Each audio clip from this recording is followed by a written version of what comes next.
gun range in Philadelphia. That's what it's called, the gun range, Philadelphia, PA. This is the classes they have. We're going to see how Ron progressed with Jeff Bloovman, and see how he made any improvements. There's a cute dog with a ball. What's up, buddy?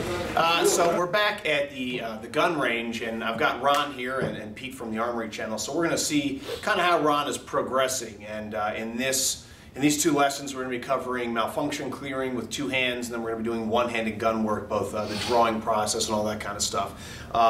It's not going to be as much of a free lesson for you guys, but I want you to kind of see how formal training can really benefit the student. And I think that the proof will be in the pudding, though, because if he's not able to perform, then that's really not a student. That's a teacher issue. Excuse me, a student issue. It's a teacher issue. So I'm going to work diligently with Ron, and he came with an open mind. So we'll see what we can do. All right, you up? Yep. All right. Wide awake. All right. Slept the whole 2 hours last night. Ready to go. All right, let's see how Ron progressed. All right, Jeff, thank you. Thank you. Stop!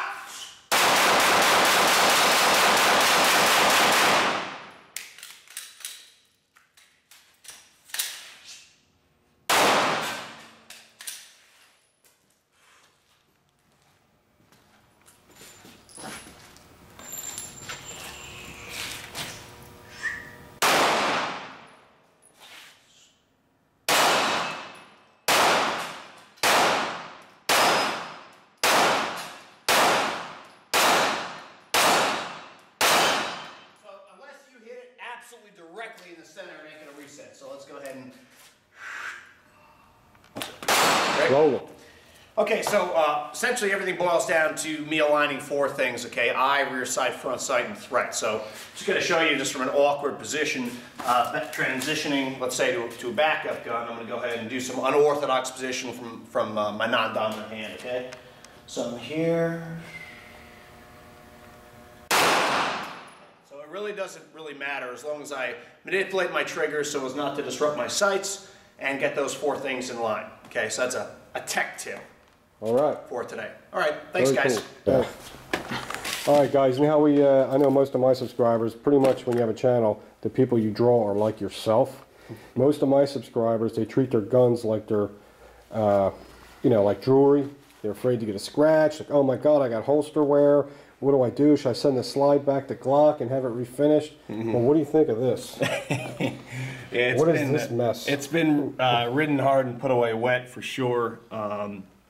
People are vomiting right now. People are like not able to handle it. Is that a fucking Glock? No profanity on the Armory channel. So, Jeff, that stippling there, it's very precise, very uniformed. Very you just beat it with a meat cleaver? Or? No, I mean, I actually did that to prove a point, one of which is, in my experience, the more aggressive and sharp the stippling is, the more it really locks your hand down into the gun. You can go as light or as aggressive as you want, but I like really aggressive stippling, and it really doesn't tear up your hand anymore, because your hand is locked onto the gun. You know what I mean? It's not that sandpaper kind of action where you're bringing it back and forth and back and forth. Yeah. It's you're pointing it at Jeff. And he likes the grip tang. You like that? Yeah, I like the grip force adapter quite a bit actually, because I mean, if you look at like my hand, it's a big fist. Yeah. So what happens is when you're building your full firing grip.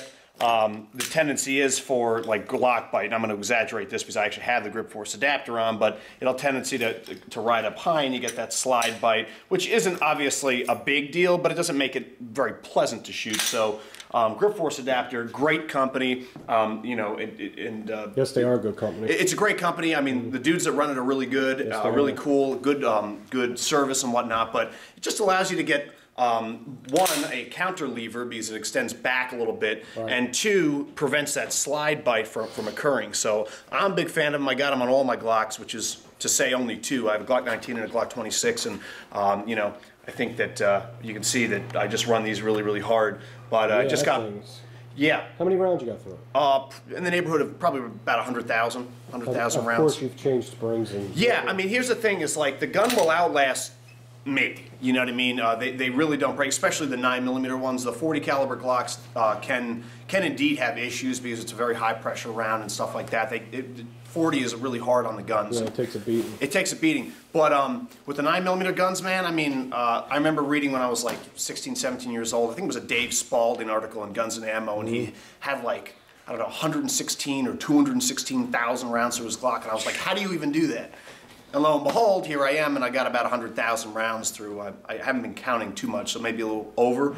But yeah, I mean, the main thing with Glocks to keep them running is, and you don't need to be a Glock armorer for this. It's a very easily serviceable or serviced pistol. Is just replace the springs. And some people will say, well, it's unnecessary to replace this spring or that spring. I just do them all at the same time. You know, for like 30 bucks. Right, and there's only a few. There's only a few. I mean, there's only 30 some odd parts in the gun. I think 33 or 34, including the sights, something like that. Don't quote me on that. I'm bad with numbers typically. But if you just replace the recoil spring guide, and the internals, the trigger return spring, or excuse me, the trigger spring, and the other guys inside the slide, extractor, ejector, and that kind of stuff, and firing pin spring, you're in really good shape. And I mean, how often? Every 5,000 rounds, you can actually do a check where we'll pull the slide back a little bit, and if it doesn't go back into battery, then you know that the recoil spring guide is starting to get worn. So that'd be one test, and then the recoil impulse will be a little bit different, but typically around 5,000 rounds, and you should really be in pretty good shape.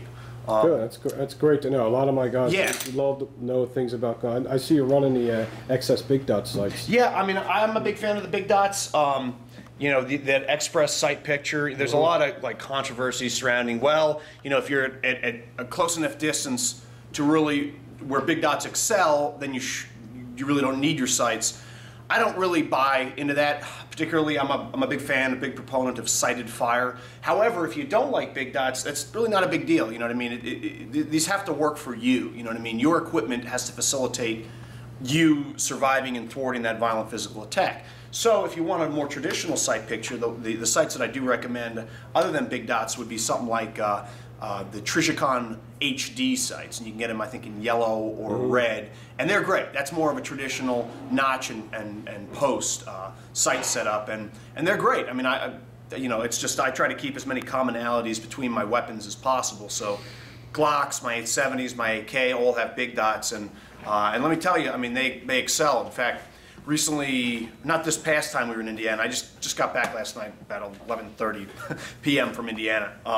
But last time before that, we were on lunch break, and they have a 1,000-yard range there, and they have steel set up at 200. So I had the students we were shooting. I think all of my students except for one had Big Dots on their Glock 19s, and we were shooting steel like a silhouette target guy at 200 yards, and one of my students hit it on the third shot. Okay, my buddy Corey hit it on the third shot. He actually beat me. I hit mine on like the 6th or the 7th, and so they absolutely can perform at distance. There's a lot of misinformation regarding them as being a precise shot, and I like them. I got them on my 23. Yeah, they're for self-defense. That's what they're for. They're not for pinpoint target shooting.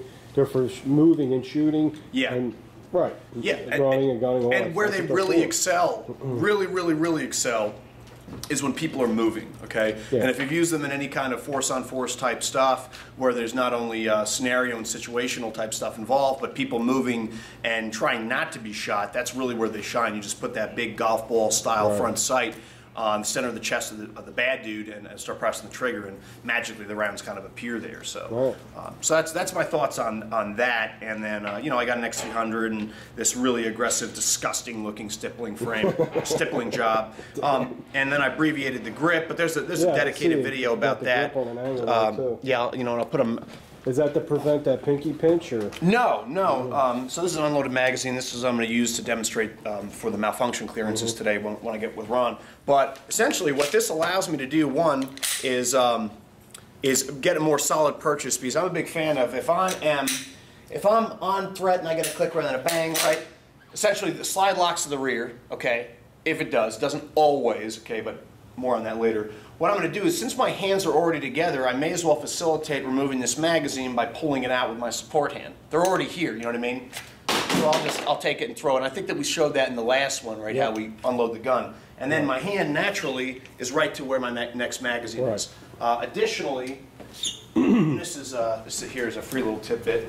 How you doing, Ron? Ron, wake the frig up. Wait. No, you're not getting a hoagie. You're not getting a hoagie. One of the cool things with abbreviating this grip would be if I get a failure to extract. Okay, so these are for the purpose of this, I'm using ST Action Pro. Again, that's ST Action Pro training rounds. Okay. They are really exceptional, and I think that for like range use, I would recommend these safety trainers, which are really cheap and plastic, and these have a good place in our training kind of thing. But the only thing is with these, one, they're really, while they're cheap, the rim breaks. Okay, you know, if you do enough malfunction clearing with these guys, it's just they're going to get shredded. Well, but what's good about them is you can identify them right away as a snap cap. Yes. That's another story I'll tell you later. You don't want rock that. salt. We'll have to talk about that later. Right, talk about that later. But what you can do is, so I get a click rather than a bang. Okay, I move my feet, I tap, and I rack. And this would be when I only have the use of my dominant hand, my gun hand, or one hand. What I can do is, if I can't build up the inertia for an inertia bump, what I can do is just come down, place the base plate of the gun on something. Could be anything. Could be a belt. Could be my pocket. Could be a table. And strip that dude out, and then go ahead and reload the gun. And get back and fight. Very nice. So yeah, it's pretty slick. Now, for the people, and you know, again, it's like do what you're comfortable with. I know how I run it, etc. But if you don't want to modify your frame, then you can buy these GAP Enterprises, G-A-P Enterprises base plates, which essentially create a ledge coming out the front of the magazine. In fact, here. So this would be a GAP Enterprise base plate. Okay, so that way, if I don't want to abbreviate the grip of my gun for whatever reason, or if I've got a subcompact Glock where you cannot abbreviate it, because basically the little spring guy that for the magazine release runs all the way down to the bottom. Okay, you'll screw that up. This one, same deal. I can find it on my pocket, etc., and I can strip it out physically. Some people are obsessed with cleaning your guns like me. Right. If I blow my nose near my gun, I'll clean it. If I fire one round through it, I'll clean it. Here's what I tell you. I won't tell you don't clean your gun, okay? But what I will say is we have a tendency to be like, trying to clean them when it's really not 100% necessary, okay? And so some people will be like, they'll watch us and be like, well, that's BS. And can I cuss on this channel? What's that? Can I cuss? Yeah, okay. I forgot. My channel? Yeah. That's what it's all about. But here's the thing: is like it's really not 100% necessary. Okay. I mean, and Ron just asked me how frequently do I clean my Glocks.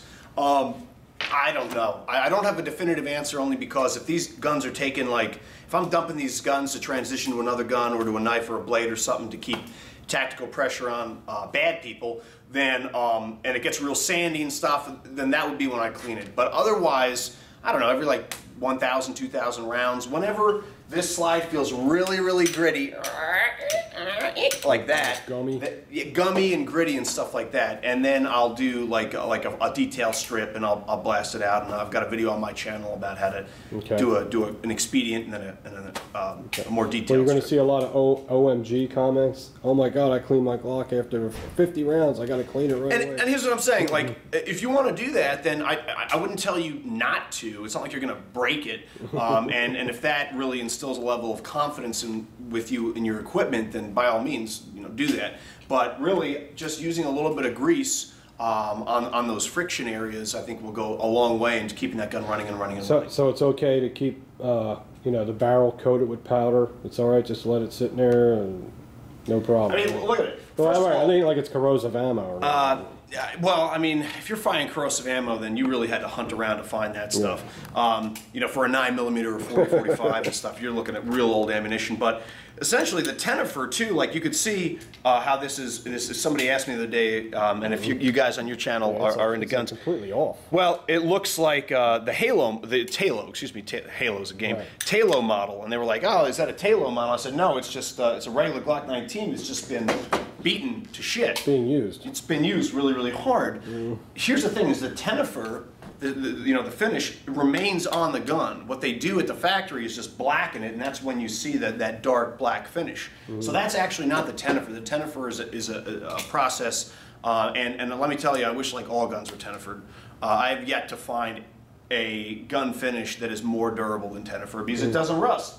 It just refuses to rust. The only parts on the Glock that will kind of rust would be some of the springs if you have air. And by the way, they make a lot of good springs, but I don't recommend any kind of aftermarket springs on your Glock. Keep it Glock. Just keep it Glock. You know, in fact, the only time I ever had anything rust on my gun, which isn't a deal breaker per se, but not great as far as springs are talking about, was an aftermarket spring.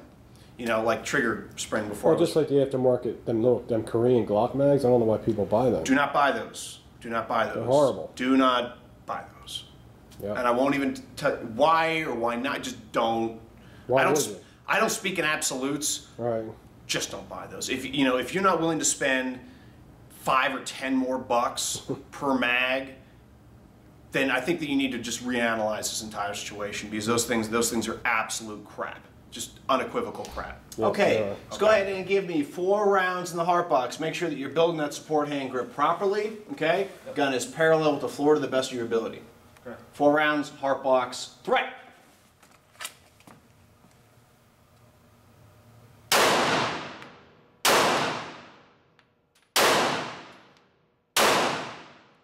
Okay, what are you going to do with that gun? Get it back up and running. Good reload. And whole strap. So what looks good is Ron's draw stroke. It looks like it's really coming along, man. I mean, you're hitting all 4 I really did practice that, honestly. What's that? I really did practice it. Well, it looks like it. It looks like it. Now here's the thing. I want all my students to be honest with me because then we can diagnose what's going on. If somebody says, "Yeah, I did like dry practice every day for yeah, well, yeah, I mean, good because I'm not going to scold you. About every other day. About every other day, which is still 20 times I did it. Like Okay. 20. Okay, good. What, with your draw stroke, were you actually working on your trigger press and everything? Trigger press, not so much. Draw. Not so much, okay? So what we can do with our dry practice, I'm a huge proponent of doing dry practice, privacy of your own home. We've got a list of like a guide of how to do it properly, how to do it safely, and I guarantee you between today's session and your next session, if you do that every day, your draw stroke is looking very nice. You're hitting all 4 counts. It's nice and smooth and fluid, which I want it to be. If you work on now your trigger manipulation a little bit and making sure that you're staying on the front sight to the best of your ability and having that gun kind of parallel with the floor, then that will continue to do well. Let's take a look. So we had Ron do a total of 8 rounds, 2 repetitions, and this is pretty good. Still about fist-sized group. I want you to just migrate it a little bit over, okay? So get dialed in, get in touch with that front sight. And I know that for Ron, obviously, again, vision is one of the issues. How are you able to see your sights right now? Good. I mean, okay. Okay. Yeah. Okay. Yeah. And I mean, as far as when you have the gun at full extension, can you see the rear sight more in focus, the front sight more in focus, or both are pretty much kind of pretty blurry for you? I mean, the front side I can see a little better because it's bigger. Good. I guess. Good. Another reason for big dots. I like them. I like them. Okay. All right, let's do that again, okay? Do me a favor. Tape up that guy. Dude. Yeah, so just without firing any rounds, go ahead and aim in on the threat. So go through your draw stroke. Good. Count 2, count 3, count 4, press out. So right now, that looks pretty good. So a little bit more nose over your toes, get a little more aggressive into the tool. So right now, it looks to me like your front sight's just a little bit high. How is that spaced on that rear? Are you dotting that eye? Can you see the full front sight? Yeah. Okay. Now go ahead and give me 3 rounds.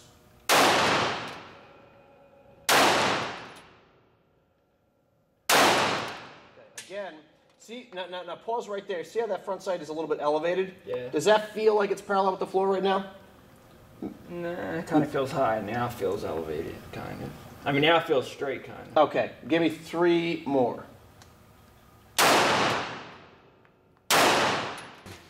Without mentioning any names, if the sole reason that you're buying a holster is because it's comfortable, take a look at Filster holsters.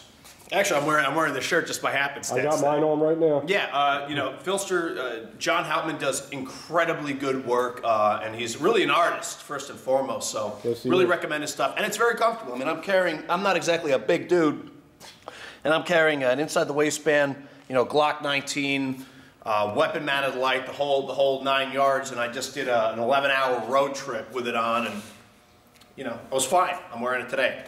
You like the marks on my side from doing one-handed stuff? Yeah. Anyhow. Right. All right, let's go ahead. I want you to give me 4 rounds of this guy's heart box. And I know that people are going to give comments that he is Asian, okay? No, he's just a bad guy. It's just a bad guy. And actually, we're very particular in making the threat look not only multiple races, okay, black, white, Asian, et cetera, et cetera, et cetera, but also different genders, okay? Right. Because you don't know what the threat's going to look like. So it's not, I'm sure that we're going to see a lot of asshole-ish comments, but... Well, yeah, you get that. You know, I got a trunk full of these things, and we just happen to grab those ones, okay? Suffice to say. All right, eyes and ears. Everybody good? Good. Why am I shooting him? Because he got better hair? Because he's got a 1911 and he's aimed at you with his finger on the trigger. Gotcha. Okay? It's not an egg roll. No, I'm not hating on him. All right, I want you to give me 4 rounds in his heart box. Make sure that gun stays parallel with the floor. I want you to see your nice 4-count draw stroke, nice and smooth, okay? Yep. Right.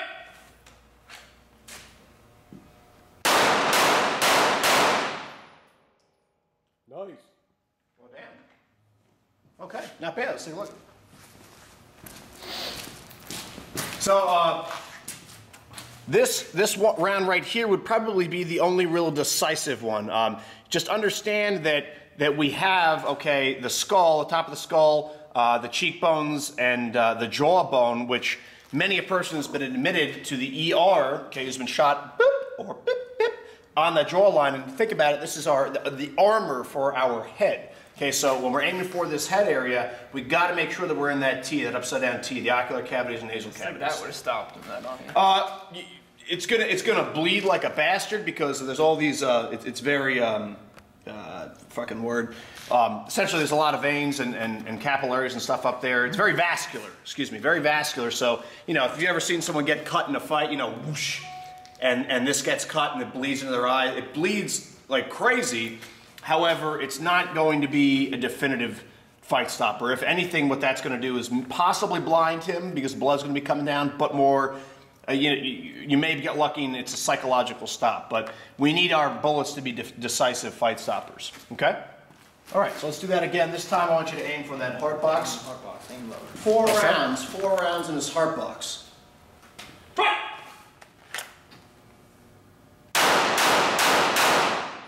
Still aiming for that head. Give me 4 in his heart. Parallel up the floor, front side. Reload that gun. Nice, Ron. 3 more. Yes! That's how you do it, bro. That's how you do it. Fucking awesome. So let's take a look at this. So, I don't know if so your first iteration you were aiming in on his front sight, or excuse me, on his head. This is excellent though. This is exactly what I want. We want to ventilate that heart box. And if you also take a look and consider contextualizing this, there's a dude there, he doesn't need to be shot. Okay, people probably back here, this is like 28th Street, and I think 7th or 8th Avenue. I used to live in New York, if you can't tell. But this is excellent. This is what we're going for. Rapid shot cadence. That was probably about maybe half a second between shots, maybe a little more rapid, but that's very good, man. That's badass. That's actually sub-fist size group. That's hard to do. So good job. Good job. Very good, Ron.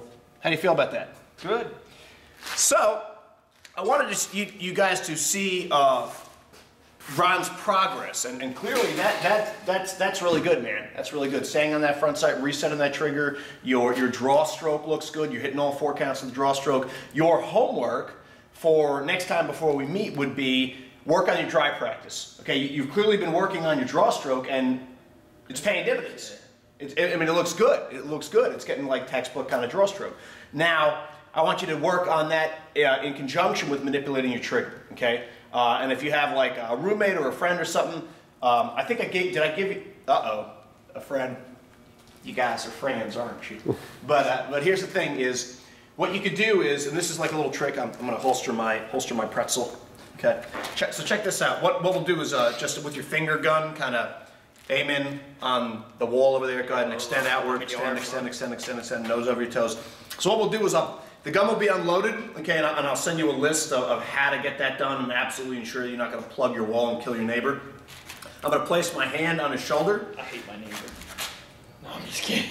Good, great, okay. We're gonna ignore that comment. We don't still wanna kill him. Okay, so we're gonna aim in on that, and then you're gonna just work on your trigger manipulation. Okay, so pressure, gun goes bang. Okay, don't feint the recoil. Don't fake the recoil. Okay, so you would press the trigger, hold it to the rear, and then I will just have my hand on the shoulder and I'll cycle it for you. Okay, in fact, let's do just one iteration of that. Okay, so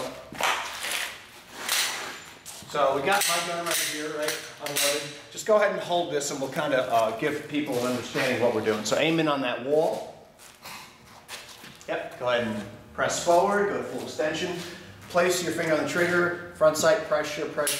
Good! So you see when he manipulates that trigger, the sight isn't going like that, okay? He's not anticipating that shot. So keep it held all the way to the rear. Now watch what I'm gonna do. Hand on the shoulder so it doesn't move.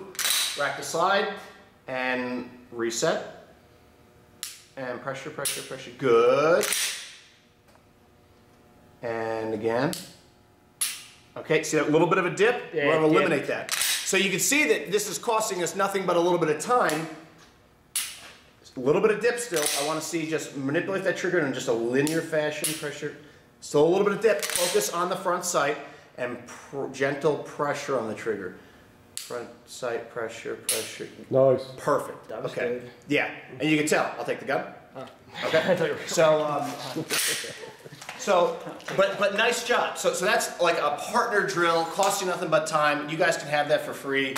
Fuck, people start sending me money. I'm kidding.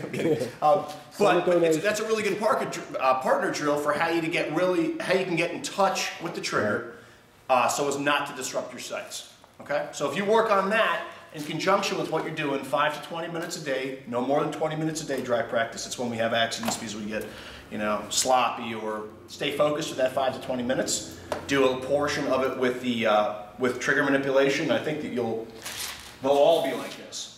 That's excellent. That's really excellent. That's really good. Okay. Yep. Now let's get into malfunction clearing.